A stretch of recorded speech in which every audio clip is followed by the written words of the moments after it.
नमस्कार दोस्तों। आज हम लोग बात करेंगे एंटी फॉर्मिंग एजेंट की। टेक्सटाइल प्रिंटिंग पेस्ट में जो डिफरेंट एजेंट्स यूज किए जाते हैं या फिर इंग्रेडिएंट्स यूज किए जाते हैं, उन सब की बारी बारी हम लोग पढ़ाई कर रहे हैं। उसमें से एक है एंटी फॉर्मिंग एजेंट। अब अगर एंटी फॉर्मिंग एजेंट नहीं डालेंगे तो क्या होता है कि जब आप पेस्ट को मूव करेंगे, मतलब जब प्रिंट होगा स्क्रीन उसके साथ घूमेगी या रोटरी में रोल घूमेगा, तो जो वेटिंग एजेंट हमने डाला है, डिस्पर्सिंग एजेंट डाला है, those all are ultimately surfactant. तो घूमने की वजह से they will generate the foam. ये फॉर्म जनरेट होगा और वो फॉर्म एयर बबल्स को जनरेट करेगा जो आपकी प्रिंटिंग को बिगाड़ेगा, मतलब it will produce the defective printing. तो बबल्स को कम करने के लिए we have to add some agent जो उस बबल को, सरफेस टेंशन को कम करके बबल को दूर करे। और इसीलिए हम लोग डालते हैं एंटी फोमिंग एजेंट। तो anti foaming agent actually ultimately it is known as a defoamer. हम जनरली एंटी फोमिंग नहीं बोलते, हम लोग बोलते हैं डिफॉर्मर। ओके, इंडस्ट्री में भी आप जाओगे तो जब पोलिएस्टर डाइंग होता है या प्रिंटिंग होता है तो दे आर सेइंग कि डिफॉर्मर हमने ऐड किया है कि नहीं। और वो ये सारे डिफेक्ट्स को कवर करेगा। पिनहोल्स है या अनइवन प्रिंट है, पुअर पेनिट्रेशन है या ब्लॉची अपीयरेंस है।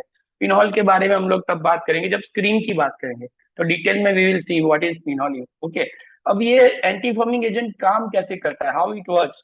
तो जब आप फॉर्म जनरेट होता है प्रिंटिंग में मूवमेंट की वजह से, कि लिक्विड का सरफेस टेंशन जब बढ़ता है तो वो जनरेट द फॉर्म।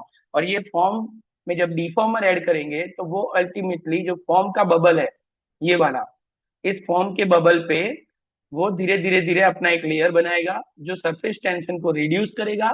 और सरफेस टेंशन रिड्यूस होने की वजह से वो बबल के वॉल को तोड़ देगा।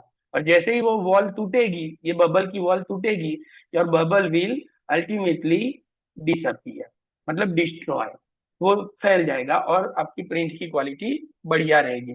तो ये है हाउ डिफॉर्मर वर्क्स, वो कैसे जो फॉर्म जनरेट हुआ है उसको कम करता है। जनरली हम लोग जो यूज करते हैं वो कॉमन एंटी फॉर्मिंग एजेंट यहाँ पे लिस्टेड है, उसके बारे में भी देखते हैं थोड़ी देर में।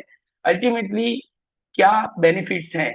तो सबसे पहला जो है, जब स्क्रीन में इश्यू होता है पिनहोल का, मतलब स्क्रीन, ये बात करेंगे, मैंने बोला ना जब स्क्रीन की देखेंगे तब। Uneven print we are knowing very well. और ब्लॉच, मतलब जब पूरा 70% जवान कोई एक कलर ही छाप रहा है तब। तो ये चीजें डिफेक्टिव ना हो, उसकी जिम्मेदारी एंटी फॉर्मिंग एजेंट की है। वो प्रिंट की पेनिट्रेशन और शार्पनेस भी बढ़ाता है। वो कैसे बढ़ाता है अभी देखते हैं। वो पंपिंग सर्कुलेशन जो है, मतलब जहां पे हम लोग रोटरी में क्या होता है, पंप से पेस्ट आती है, तो पंपिंग का सर्कुलेशन भी एयर नहीं होगा तो इजी रहे। ओके, तो इसलिए कंसिस्टेंसी बढ़ाता है और वेस्ट को कम करता है। तो these are the basic properties of anti foaming agent. पहले तो सबसे बड़ी चीज है वो फॉर्म को दूर करता है। ओके, दूसरा, वो फॉर्म को नॉक डाउन करता है बहुत ही fast, very quickly. Surface tension कम करता है।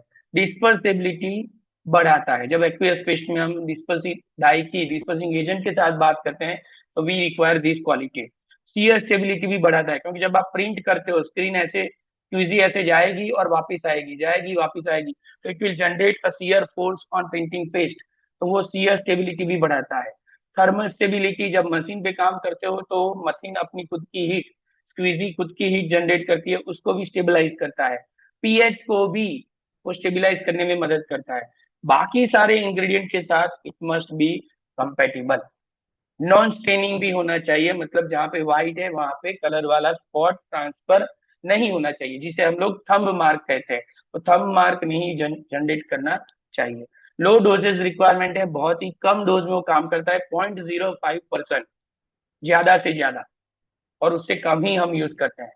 तो 0.05% इज द मैक्सिमम लिमिट। तो लो डोजेज होता है, मतलब कॉस्ट भी कम होती है, उसका परसिस्टेंसी भी है, फुल प्रिंटिंग साइकिल तक वो एक बार डाल देंगे वो काम करता रहेगा, और इजीली डिजोल्वेबल इन वाटर। तो ये है बिफोर एंटी फॉर्मिंग। आप देखो काफी सारा फॉर्म यहाँ पे है, और जब आप एंटी फॉर्म डाल देते हो, डिफॉर्मर डाल देते हो, तो you can see the water clearly, सारा फॉर्म चला गया है। केमिकल प्रॉपर्टीज कौन सी है, तो सबसे बड़ी चीज उसके पास जो है वो है हाइड्रोफोबिक कैरेक्टर। मतलब वो जब फॉर्मिंग मीडियम के साथ काम करेगा तो उसके साथ वो पार्शियली कनेक्ट होगा और इनसॉल्युबल रहेगा, जबकि पानी में जाके वो सॉल्युबल हो जाता है। That is the hydrophobic character for those elements which are insoluble in water. Surface activity भी की हमने बात की, विस्कोसिटी की भी बात की। सिलिकॉन जनरली ज्यादा यूज होता है, विच is ultimately poly dimethyl siloxane, PDMS, ये सबसे ज्यादा यूज होता है। इसके ड्रॉबैक भी है जो अपन देखेंगे। पॉलीइथर बेस भी ज्यादा यूज होता है। पीएच स्टेबिलिटी मिलती है, वो भी हमने देखा। ऑक्सीडेटिव के सामने भी वो रेजिस्टेंस है, मतलब पेरोक्साइड में डाल दोगे, ब्लीचिंग में डाल दोगे तो भी वो काम करेगा। ये कहाँ हमें बेनिफिट करता है, जब हम डिस्चार्ज या रेजिस्ट प्रिंट करते हैं, उस time we are using the oxidising as well as reducing agent, तो तब ये उसके साथ भी कंपेटेबल है। इमल्सन में भी स्टेबल है, नॉन आयनिक नेचर है, तो किसी के साथ रिएक्ट नहीं करेगा, ना डाई के साथ ना फैब्रिक के साथ। हाई टेम्परेचर में भी वो रेजिस्ट करता है, and that's why we can use this defoamer in jet dyeing as well as printing operation. और hydrophobic silica nature which is ultimately the silicone defoamer. Okay, तो फंक्शंस क्या है जो हमने बात की ना, कि ये सारे जो यूज करते हैं हम लोग। One, silicon base. क्यों सिलिकॉन बेस? तो वो हाई एफिशिएंट है, हीट रेजिस्टेंस है और कम डोजेज में काम करता है। मिनरल ऑयल बेस्ड इकोनॉमिकल है और सबसे ज्यादा यूज होता है। पॉली ईथर सिलोक्सेन, कंपेटेबिलिटी सबसे अच्छी है और डिस्पर्जन भी सबसे अच्छा है। सिलिकॉन फ्री डिफॉर्मर, जो अभी अपन नया ग्रीन केमिस्ट्री की बात होती है तब we are omitting the silicone base, तो तब हम लोग कॉन्टामिनेशन से बचने के लिए सिलिकॉन के ये यूज करते हैं। Fatty alcohol base moderately efficient है। और वाटर बेस्ड इमल्सन की बात करें तो वो हैंडलिंग इजी है और इनकॉर्पोरेशन भी उसका इजी है। अब क्या करता है, तो आप देखिए, वो प्रिंट यूनिफॉर्मिटी बढ़ाता है, मतलब फॉर्म होगा तो वहां पे your print will be blur. दूसरा, वो पिन होल को भी कम करता है, दूर करता है, तो उससे आपका पेनिट्रेशन ज्यादा आएगा। मशीन की एफिशिएंसी भी बढ़ती है। ओवरफ्लो जो होता है, जब आप प्रिंट फॉर्मिंग होगा तो क्या होगा, फॉर्म होके रोटरी में या स्क्रीन में से वो बाहर आएगा, तो बाहर ना आ पाए, that's why we can say that it reduces the overflow. Colour consistency भी बढ़ाता है।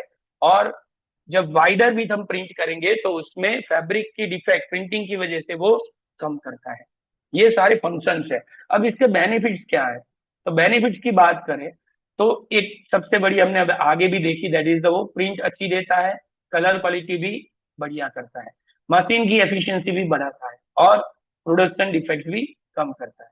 और ड्रॉबैक की अगर बात करें तो अगर ओवरडोज हो गया, मतलब अपन ने बात की ना कि 0.05% डालना है, आपने 1% डाल दिया, तो वो अल्टीमेटली सरफेक्स को डिफेक्ट करेगा, मतलब वहां पे वो फॉर्म्स की जगह स्पॉट्स जनरेट करेगा।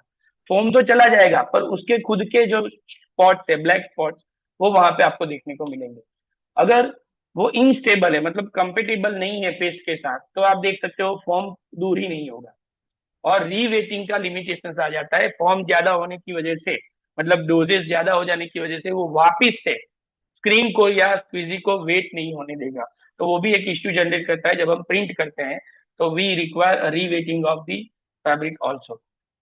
अगर कंपनीज की बात करें कि कौन कौन बनाता है, तो Dow, BSF, Evonik, Clariant, Wacker, मोंटी, सिनइत्सु, पीडीलाइट, बीवाईके, एसलाइन, काफी सारी कंपनीज है जो ये डिफरेंट ट्रेड नेम पे wetting agent sorry anti foaming agent बनाते हैं। और उसमें से आप देखो तो मैक्सिमम कौन से है, सिलिकॉन बेस्ड ही है मैक्सिमम। जो अपने अभी भी बात की कि सिलिकॉन बेस्ड डिफॉर्मर सबसे ज्यादा यूज होते हैं। और ये सारे डिफॉर्मर का अगर बात करें कि डो का डियामीटर है तो उसमें दो वेराइटी आती है, तीन आती है। डॉसिल है तो डॉसिल में भी आप देखो तो 92, फॉर्मस्टार है, ये ट्रेड नेम है, पर फॉर्मस्टार में भी फिर उन्होंने उनका खुद का एक अलग से नंबर दिया है, तो वो नंबर उसकी स्पेशल फीचर्स को हाईलाइट करता है जो हमने यहाँ पे लिस्टेड की है, जो आप खुद भी पढ़ना और इसके बारे में सर्च भी करना, ठीक है, कि ये क्या होता है। तो these are the major companies which are manufacturing the anti foaming agent. आज हम लोग यहाँ तक ही रुकते हैं, और नेक्स्ट में हम एक नए एजेंट की बात करेंगे। जब सारे प्रिंटिंग पेस्ट के इंग्रेडिएंट्स हो जाएंगे उसके बाद we will start that how to print on a machine using a different printing paste for a different dye for respected fabric। okay, तब तक पढ़ते रहिए, जानते रहिए इसके बारे में, देखते रहिए और लाइक, सब्सक्राइब और शेयर जरूर कीजिए। Thank you very much.